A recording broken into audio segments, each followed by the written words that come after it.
நிறுத்தம் செய்யப்பட்ட IPL tournament ஆனது மீண்டும் தொடங்கிய பட்சத்தில் நேற்று 17ஆம் தேதி பெங்களூரு சின்னசாமி ஸ்டேடியத்தில் ஆர்சிபி மற்றும் கொல்கத்தா அணிகள் மோதவிருந்தது. ஆனால் டாஸ் கூட போட விடாமல் மழை தொடர்ந்து பெய்து கொண்டிருந்ததால் இந்த போட்டி அப்படியே ரத்து செய்யப்பட்டு 2 அணிகளுக்குமே ஆளுக்கு 1 பாயிண்ட் என்று பிரித்து வழங்கப்பட்டுள்ளது. இதன் மூலம் ஆர்சிபி அணியை பார்த்தோம் என்றால் தற்போது 17 பாயிண்டுகளுடன் புள்ளிப்பட்டியலில் முதலிடத்திற்கு முன்னேறியுள்ளது.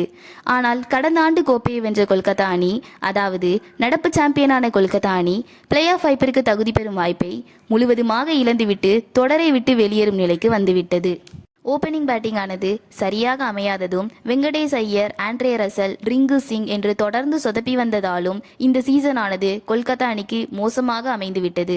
எனினும் கூட டோர்னமெண்டின் கடைசி நேரத்தில் ரசல் மற்றும் ரிங்கு சிங் சிறப்பான ஆட்டத்தை வெளிப்படுத்தினாலும் கூட தற்போது கொல்கத்தா அணி தொடரை விட்டு வெளியேறிவிட்டதால் அதனால் பயனில்லை என்று ஆகிவிட்டது. குறிப்பாக இந்த டோர்னமெண்டில் ஆர்சிபி அணிக்கு 2 போட்டிகள் மீதமிருக்கும் பட்சத்தில் இந்த 2 போட்டிகளில் ஒரு போட்டியிலாவது வெற்றி பெற்றே ஆக வேண்டும். ஏனென்றால் புள்ளிப்பட்டியலில் முதல் 2 இடங்களை பிடிக்கும் நோக்கத்தோடு குஜராத் மற்றும் பஞ்சாப் அணிகளுக்கு இன்னும் 3 போட்டிகள் மீதமிருக்கும் பட்சத்தில் குறைந்தது 2 போட்டியிலாவது வெற்றி பெற முனைப்பு காட்டும் என்பது குறிப்பிடத்தக்கது.